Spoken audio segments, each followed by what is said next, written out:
Swaraj mission, आपकी आवाज। नमस्कार, स्वराज मिशन के इस नए एपिसोड में आप सभी का स्वागत है। हमने इस नए शो का नाम रखा है द पीपी शो। और इसका जो मकसद है, इसका जो मोटिव है, इसका जो थीम है, वो है कि जो सेलिब्रिटीज़ होते हैं, जो विशिष्ट लोग होते हैं, समाज के अंदर जो लोगों की मुद्दों को उठाते हैं, जो सिस्टम में हैं, जो सिस्टम के विभिन्न महत्वपूर्ण पदों पे बैठे लोग हैं, उनका जीवन कैसा है, जनता उनके जीवन को जानना चाहती है। और इसको लेके हमने एक सर्वे किया था जिसमें स्वराज मिशन को बहुत से सुझाव मिले। और ये जनता की डिमांड थी, जनता की ये दरख्वास्त था, जनता की ये मांग भी थी कि हम अपने नेताओं के बारे में, अपने जनप्रतिनिधियों के बारे में जो हमारे मुद्दे उठाते हैं और जो सिस्टम में इस समय बैठे हैं, उनके बारे में, उनके व्यक्तिगत जीवन के बारे में जानना चाहते हैं। तो स्वराज मिशन ने भी इस मुहिम को हाथों हाथ लिया और हमने ये डिसाइड किया कि क्यों ना इसे एक ऐसे तरीके से लॉन्च किया जाए जिससे जनता और उनके प्रतिनिधि का डायरेक्ट कनेक्शन जुड़े। और इस शो का तात्पर्य राजनीतिक तो कतई नहीं है, क्योंकि ये व्यक्तिगत जीवन पे आधारित एपिसोड्स हैं इसमें। और इसमें जितनी भी विशिष्ट हस्तियों से हम मिलेंगे, उनके जीवन के बारे में, वो कैसे इस मुकाम तक पहुँचे, किन कठिनाइयों का उन्होंने सामना किया है, कई बार उनके उपहास भी उड़ाए गए हैं, कई बार उन्हें बहुत सी यातनाएं भी झेली हैं, उनका बहुत सी परेशानियों का सामना करना पड़ा है। तो इससे आज की जो युवा वर्ग है और जो आने वाली पीढ़ी है हमारे छत्तीसगढ़ की, हमारे भारत की, वो भी इससे प्रेरणा लेंगे, सीखेंगे। क्योंकि आने वाले समय का जो केंद्र है वो कहीं ना कहीं सोशल मीडिया और डिजिटल मीडिया पे आधारित होगा। क्योंकि आज संचार क्रांति के ज़माने में गांव-गांव तक लोग जागरूक हो गए हैं और वो इंटरनेट के माध्यम से जानकारी घर बैठे हासिल कर लेते हैं।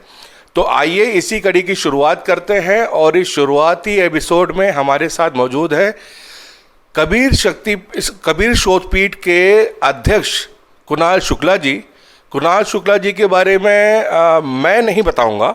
कुणाल शुक्ला जी के बारे में आज हम कुणाल शुक्ला जी की ज़बानी ही सुनेंगे, क्योंकि दर्शकों की, हमारे जो स्वराज मिशन के दर्शक थे, जो उनका दर्शक हैं, जो उनका डिमांड है, उनकी मांग यही है कि हम अपने जो प्रतिनिधि हैं, जो नेता हैं, उनकी ज़बानी, उनके स्ट्रगल की कहानी सुनना चाहते हैं। तो कुणाल जी, स्वागत है आपका द पीपी शो में। और बहुत धन्यवाद आपका। शुरुआत हम कर रहे हैं और शुरुआती दौर में हम जानना चाहेंगे, और ये मेरे प्रश्न नहीं है, ये सीधा सीधा जनता के प्रश्न हैं। मैं एक जनता का मीडिएटर के रूप में जनता के प्रतिनिधि से कुछ प्रश्न लेना चाहता हूँ। जनता जानना चाहती है, पहले तो आपकी पारिवारिक पृष्ठभूमि के बारे में आप बताएं जनता को। सबसे पहले तो सभी दर्शकों को मेरा नमस्कार, और स्वराज मिशन को मैं शुभकामनाएं देता हूं और शो के लिए उन्हें बधाई देता हूं कि उन्होंने एक बहुत अच्छी पहल की है कि जो हम लोग हैं अपनी बात जनता तक इस माध्यम से पहुंचा सकते हैं। तो जैसा कि आपने कहा कि आप मेरी पारिवारिक पृष्ठभूमि जानना चाहते हैं, तो यह शायद मुझे लगता है ये बहुत कम लोग जानते हैं कि मूलतः हम लोग राजनांदगांव के हैं और मेरा जन्म राजनांदगांव में हुआ है। और पिता के जो चाचा थे वह राजनांदगांव जिले के निर्माता थे, किशोरी लाल शुक्ल। बड़े कद्दावर मंत्री भी रहे वह। प्रकाश चंद्र सेठी के उसमें कैबिनेट में वो मंत्री रहा करते थे। वह द्वारिका प्रसाद मिश्र की कैबिनेट में मंत्री रहा करते थे। और 84 में उन्होंने मुझे जो याद है, बहुत छोटा था मैं, उन्होंने निर्दलीय चुनाव भी राजनांदगांव से जीता था। तो ये तो पिता की तरफ से पृष्ठभूमि हुई। पिता मेरे जो है एक शासकीय सेवक रहे। जो मेरे ताऊ जी हैं विनोद कुमार शुक्ल, वह एक साहित्यकार हैं। और ख़ास तौर से अगर मैं माता पक्ष की तरफ से बात करूं तो जो मेरी माता हैं, मेरा जो ननिहाल है वह मूलतः बिलासपुर का है, यह भी लोगों को नहीं पता है। मेरी जो माँ है उनके जो दादाजी हैं बिलासपुर ज़िले के, बिलासपुर से प्रथम विधायक रहा करते थे। उनके जो चाचा हैं एक, वह तखतपुर से विधायक रहा करते थे, और एक अन्य चाचा खास तौर से बिलासपुर से विधायक भी रहे, मंत्री भी रहे और बिलासपुर के मेयर भी रहे। तो इस प्रकार से जो है माता और पिता दोनों की तरफ से कुछ ना कुछ राजनीतिक पृष्ठभूमि मिली, पर इससे दिगर हट के मैंने खुद भी समाज सेवा का कार्य किया, और मेरी पहचान समाज में मूलतः एक अगर आप लोग याद करें तो एक आरटीआई एक्टिविस्ट की अधिक रही है। और अगर मैं याद करूं तो केंद्र सरकार हो या राज्य सरकार के पिछले राज्य सरकार में कार्यकाल की बात हो, तो तमाम मैंने आरटीआई लगाए, जनहित के मुद्दों पे मैंने बात की। और अगर याद करें आप तो नगर निगम में एक ही दिन में 501 आरटीआई लगाने का रिकॉर्ड भी मेरे नाम रहा है। तो इस तरह से जो है संघर्ष रहा, और इसमें खास तौर से मेरी पत्नी है, उनकी भी भूमिका रही, और माँ की भूमिका तो रही।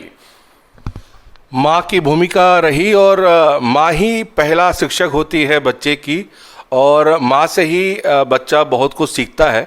और ये बहुत खुशी की बात है कि कुणाल शुक्ला जी की माता जी आज भी उनके लिए प्रेरणा का स्रोत हैं और समय समय पर मार्गदर्शन करती रहती हैं।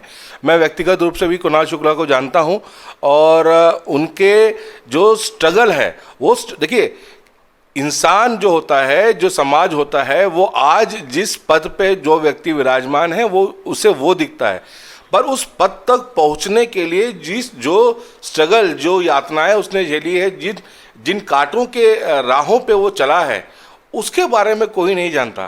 तो कुणाल शुक्ला और आज जो नियुक्तियां हुई हैं, जो इस समय कुछ पिछले साल जो निगम मंडलों की नियुक्तियां हुई थी, लेकिन मुझे जहां तक ज्ञात है आपकी नियुक्ति सर्वप्रथम हुई थी इन नियुक्तियों से भी पहले, और वो अलग से नियुक्ति हुई थी। तो कुछ खास कारण या मुख्यमंत्री के आप चहेतों की लिस्ट में नंबर 1 पे हैं? देखिए, निश्चित रूप से वह काफ़ी इम्प्रेसिव है मुख्यमंत्री भूपेश बघेल, और मुझे वो काफ़ी प्रभावित करते रहे हैं। मेरे जीवन में उनका काफ़ी प्रभाव रहा है, और ख़ास तौर से जो उनकी संघर्षशील छवि रही है, जो जनता के लिए जो वह मुद्दे उठाते रहे विपक्ष के एक प्रमुख नेता होने के नाते, वह मुझे काफ़ी प्रभावित करते रहा। और अगर आप मेरा भी कैरियर अगर आप देखें तो ऐसे तमाम मुद्दे आए, चाहे वह स्काई वॉक की लड़ाई हो, या चाहे वह राजधानी रायपुर में कटते पेड़ों की बात हो, या आदिवासियों की ज़मीन जो है छिन जाती है और उसके लिए हम हाई कोर्ट में PIL लगाते हैं, या अगर आप देखें तो किसानों को पानी नहीं मिलता है और प्रदेश में जो है अकाल की स्थिति रहती है, और उन मुद्दों को लेके हम हाई कोर्ट में जाते हैं कि आप पहले किसानों को पानी दीजिए, ना कि क्रिकेट मैच वालों को पानी दीजिए। तो इस तरह के तमाम मुद्दे थे, इस तरह की तमाम बातें थीं, जनहित के जो मुद्दे थे। हमने देखिए समाज के हर वर्ग के लिए बोला, हमने कटते पेड़ों के लिए बोला, हमने जो है चाहे वो भालू या शेरों का शिकार हो रहा था, या हाथी और मानव का जो संघर्ष चल रहा था, हमने उसके लिए बोला। तो यह इन संघर्षों को देखते हुए शायद मुझे लगता है कि मुख्यमंत्री ने मुझे इस योग्य समझा या पाया, और उन्होंने मुझे इस पद पर बैठाया। कुणाल जी, जहाँ तक मुझे याद है आप एक लेखक भी हैं और आपने कई किताबें भी लिखी हैं। आपने एक झीरम के ऊपर भी एक किताब लिखी थी, जहाँ तक मुझे याद है, झीरम का अधूरा सच। तो उसके बारे में भी जनता को कुछ बताएं। जैसा कि अगर दर्शकों को याद होगा, या अगर एक पत्रकार के रूप में आप भी याद करें, तो 25 मई 2013 देश के इतिहास में वह तारीख रही है जब देश में ही नहीं दुनिया में सबसे बड़ा नक्सली हमला होता है, और कांग्रेस के जो दिग्गज नेता हैं और कार्यकर्ता हैं वह उस हमले में मारे जाते हैं। तो इसको लेके हमने और मेरी पत्नी ने एक किताब लिखी जिसका नाम है झीरम का अधूरा सच, और इसमें किस प्रकार से भाजपा शासन के दौरान कांग्रेस के नेताओं की सुरक्षा में चूक होती है, काफिले को किस प्रकार से एक नक्सली हमले की तरफ धकेल दिया जाता है, इसको लेके तमाम तरीके की बातें हैं, खुलासे हैं। इसमें कुछ आरटीआई के तहत जो दस्तावेज हमने जमा किए थे उनको लेके हमने जो रिसर्च की थी, हमने जो एक पूरा शोध पत्र तैयार किया था, उसको लेके हमने एक किताब लिखी है। और मैं बताना चाहूंगा कि इस किताब को लेके कुणाल जी, मुझे ये बताइए कि आपने बहुत से खुलासे भी किए, आपने पिछली गवर्नमेंट के साथ अकेले लोहा लिया, कई जगहों पे आप अकेले खड़े दिखे और आपने बड़े ही संगीन मुद्दों पे सरकार से सीधा लोहा लिया। आपको डर नहीं लगता है? देखिए, जनहित के मामले विशुद्ध रूप से थे और ये जनता के हितों से जुड़े मुद्दे थे, और इन मुद्दों को उठाने में ऐसे डर की कोई बात नहीं थी, क्योंकि हमने जो भी बात की वह कानून के दायरे में रह के बात की, जनता के लिए बात की, ना कि किसी के ऊपर व्यक्तिगत झूठे आक्षेप लगाए। तो इसमें डर की कोई बात नहीं थी। ये बहुत अच्छी बात इन्होंने कही। ये युवाओं के लिए एक प्रेरणादायक बात है कि अगर आप सच्चे हैं, अगर आपके पास दस्तावेज है, अगर आप तथ्यों पे बात करते हैं तो आप बिल्कुल भी आपको डरने की ज़रूरत नहीं है। कुणाल जी, कबीर शोधपीठ को लेके आगे की क्या रणनीति है आपकी? किस प्रकार से कबीर के संदेश को पूरे छत्तीसगढ़ ही नहीं अपितु पूरे भारतवर्ष में आप फैलाने की जो आपकी कल्पना है, और आगे चल के आपकी क्या प्लानिंग है उसको लेके? देखिए, निश्चित रूप से जो संत कबीर हैं, उनकी जो अमर वाणी है उसको छत्तीसगढ़ में लोग काफ़ी मानते हैं और उनका काफ़ी प्रभाव छत्तीसगढ़ में रहा है। तो एक किताब हमने जो है उनके जो संदेश हैं उनके ऊपर जो सम्मानित प्रतिष्ठित लेखक हैं उन्होंने जो लेख लिखे हैं उसका संकलन करके हमने संत कबीर का छत्तीसगढ़ एक किताब हमने जो है निकाली है, जिसका विमोचन माननीय मुख्यमंत्री जी ने किया। दूसरी किताब जो है कबीर के जो दोहे हैं, उन दोहों पे जो एक जो सार्थक जो है व्यंग चित्र बने। देखिए, कबीर एक व्यंगकार भी थे और मैं उनको भारत का पहला व्यंगकार मानता हूँ। वह संत तो थे ही, उन्होंने अपनी बातें जो है बहुत ही सहज सरल शब्दों में आम जनों के लिए कही। उन्होंने हर धर्म की कुरीतियों पे कुठाराघात किया। उन्होंने जो है समाज में जो है मानवता का संदेश दिया और वो एक मानवतावादी थे। तो हमने कहत कबीर जो है एक दूसरी किताब जो है उसको निकाला, जिसमें कार्टूनिस्ट त्र्यंबक शर्मा है, उनके कार्टून हैं। एक तीसरी किताब निकालने की अभी हाल फिलहाल और तैयारी है। हमने जो है कबीर संत कबीर के जो है दोहे हैं उनको लेके हमने साइकिल यात्रा निकाली। हमने उनको लेके जो है गोष्ठियाँ वेबिनार आयोजित किए। तो देखिए, इस तरीके से हम काम अपना आगे बढ़ा रहे हैं और मुझे उम्मीद है कि आगे भी हम और उनकी जो अमर वाणी है उसको युवाओं तक और आम जनता तक देश ही नहीं पूरे प्रदेश में हम पहुंचाते रहेंगे। तो ये बहुत ही अच्छी सोच है कुणाल शुक्ला जी की कि संत कबीर के वचनों को, उनकी सोच को, उनके संदेश को छत्तीसगढ़ ही नहीं पूरे देश में, पूरे विश्व में कैसे फैलाया जाए, इस पे वो वर्किंग कर रहे हैं। उनकी पूरी टीम लगी हुई है। कुणाल जी, सोशल मीडिया पे आप बहुत एक्टिव होते हैं, तो क्या ये आप खुद हैंडल करते हैं या आपने कोई आप बाकी सेलिब्रिटीज़ की जैसे एक कोई टीम हायर की हुई है? देखिए, सोशल मीडिया जो है वो सेंसिटिव विषय है और अगर आप हैंडलर को देते हैं तो आप देखेंगे तो भारत ही नहीं विदेशों में भी कई प्रकार से जो है लोगों से चूक होती है। किसी को श्रद्धांजलि देना है और आपने फ़ोटो किसी अन्य की लगा दी, या कुछ अन्य ओकेशन है और आप किसी अन्य ओकेशन की जो है शुभकामनाएं बधाई प्रेषित कर देते। तो सोशल मीडिया में किसी हैंडलर को देने की अपेक्षा उसको खुद ही हैंडल करना पसंद करता हूं, परंतु उसका एक लिमिटेशन है, उसकी एक तय सीमा है। आप सोशल मीडिया में अधिक देर नहीं रह सकते, तो आप अपना ट्वीट या पोस्ट करें और वहां से हट जाएं। अगर आप उन कमेंट्स में या उन बातों में उलझे रहेंगे तो आप उन्हीं में उलझ कर रह जाएंगे। बिल्कुल, बहुत सही बात आपने कहा कि प्रत्येक व्यक्ति को जवाब देना और प्रत्येक व्यक्ति को संतुष्ट करना, ये दोनों ही इम्पॉसिबल बातें हैं। कुणाल जी, आपकी पत्नी आपके साथ प्रायः देखा गया है कि प्रीति जी आपके साये की तरह आपके साथ आपके कंधा से कंधा मिला के चलती हैं। कभी जब आपने ये सब शुरुआत किया तो ये शादी के पहले ही आप इतने एक्टिव थे या शादी के बाद आपको जो प्रेरणा मिली है तब आप एक्टिव हुए हैं? देखिए, जीवन में एक ऐसा पल आया था जब मैं काफ़ी हताश निराश था जीवन से और काफ़ी व्यक्तिगत परेशानियों से जूझ रहा था और मुझे गर्व है कि मुझे प्रीति जी ने संभाला, उन्होंने मुझे प्रेरणा दी और उन्होंने कभी जनहित के मुद्दे उठाने पे उन्होंने कभी रोका टोका नहीं तो हम देखते हैं कि जैसे कि अन्य पत्नियां जो है वो रोकती हैं, वह कभी डरी नहीं इस प्रकार से। कई बार आप देखेंगे कि अगर कटते पेड़ को आप बचाने जा रहे हैं और पुलिस आपके साथ झूमा झटकी कर रही है, या आप स्काई वॉक के लिए आप अकेले धरना देते खड़े हैं, या आप जो है सड़क बिजली पानी के लिए आप किसी मूवमेंट के लिए जनता के साथ खड़े हैं और पुलिस वहाँ पे जो है लाठियाँ भांज रही है, तो पर इन चीज़ों से प्रीति जी कभी डरी नहीं। उन्होंने हमेशा प्रेरणा दी कि आप जनहित के मुद्दे अपनी जिद के साथ उठाते रहिए।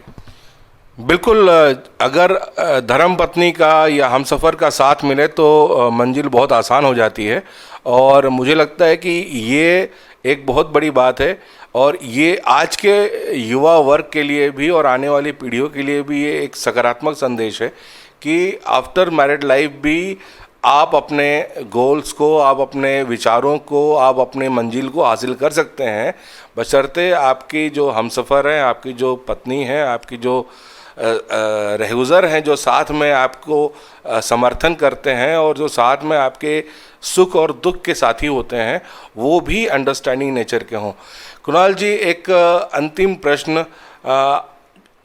बहुत लोगों का ये सोचना है कि अब कुणाल शुक्ला आरटीआई एक्टिविस्ट से अब सिस्टम में आ चुके हैं, अब आप एक गवर्नमेंट का अंग बन चुके हैं, आप सरकार में हैं, तो पहला तो मैं आपसे सिर्फ अंत में 2 क्वेश्चन पूछूंगा और मैं आपको फिर बोल रहा हूँ, ये मेरे क्वेश्चन नहीं है, ये जनता पूछना चाहती है, ये सब मैं तो सिर्फ जनता के बीच का एक सूत्रधार हूँ।